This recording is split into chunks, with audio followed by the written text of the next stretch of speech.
नमस्कार. महाडिक पाटील फॅमिली या चॅनलमध्ये सर्वांचे स्वागत आहे. तर आज आपण बनवणार आहोत दुधी भोपळ्याची भाजी. भोपळा मी स्वच्छ धुवून पुसून घेतला आहे आणि तो आता कट करायला सुरुवात केली आहे. तर बघा, हे मी असे भोपळ्याचे छोटे छोटे तुकडे केले आहेत, कारण भोपळा लवकर शिजल. हे बघा, माझा भोपळा चिरून झालेला आहे. तर हा मी असा बारीक चिरून घेतला आहे. आणि भोपळा चिरताना भोपळ्याच्या मध्ये जे असतं तर ते मी बाजूला काढून घेतलं आहे, बघू शकता तुम्ही.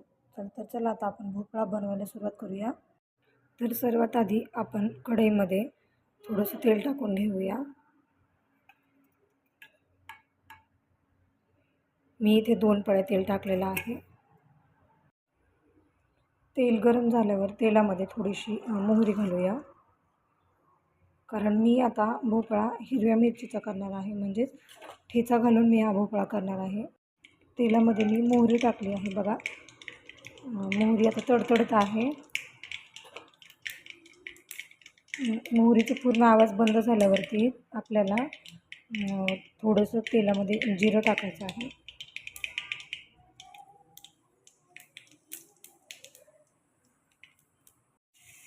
कोथिंबिरीमध्ये लसूण आणि मीठ घालून ही वाटलेली कोथिंबीर आहे, तर मी कोथिंबीर त्याला घालते, कारण या कोथिंबिरीने भाजीची चव छान येते. तुम्ही नक्कीच ट्राय करून बघा. कोथिंबीर छान तळून झाली आहे. तर आता मी थोडासा हिरव्या मिरचीचा ठेचा घालते. तुम्हाला जर जास्त तिखट खायचं असेल तर तुम्ही जास्त घालू शकता.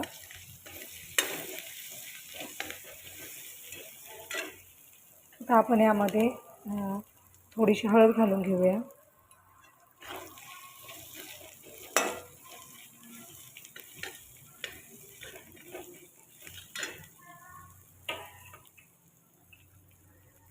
हळद व्यवस्थित परतून झाल्यावर आपण आता भोपळा टाकू.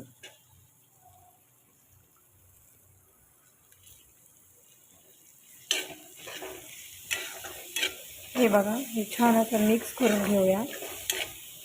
तर मी आता हे मंद आचेवर होऊन देत आहे, कारण मी पूर्ण मिक्स करून घेते आणि मग मी नंतरच गॅस फुल करणार आहे.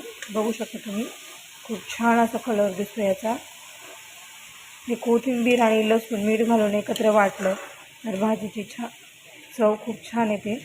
आमच्या घरी दररोज अशाच भाज्या बनवल्या जातात, कोथिंबीर, लसूण आणि मीठ एकत्र वाटून.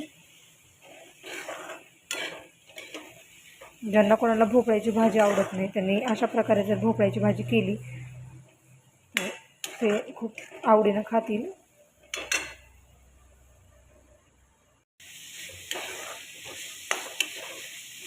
हे बघा, आता छान असं मस्त परतून झालेलं आहे.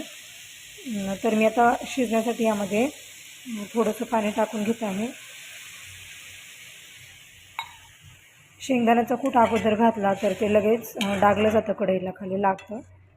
त्यामुळं आम्ही अगोदर पाणी टाकून घेतो आणि नंतरच शेंगदाण्याचा कूट टाकतो.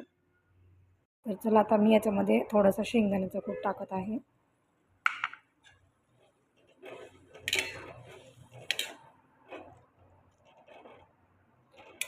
हे बघा, याला छान अशी उकळी फुटली आहे. तर मी आता याच्यामध्ये थोडंसं मीठ घालून घेत आहे, कारण अगोदरच कोथिंबीरमध्ये मीठ आहे, कारण कोथिंबीर, लसूण आणि मीठ हे एकत्र वाटण केलेलं मी भाजीला वापरतो, म्हणून मी थोडंसंच मीठ घातलं आहे. आता याला उकळी फुटली आहे, तर आता आपण गॅस कमी करू आणि मंद आचेवर छान शिजवून घेऊ. तर हे बघा, किती छान दिसत आहे भाजी. तर आता आपला भोपळा बनवून तयार झाला आहे. तुम्ही तुमच्या घरच्यांना जर भोपळा आवडत नसेल तर याच पद्धतीनं एकदा भोपळा करून बघा.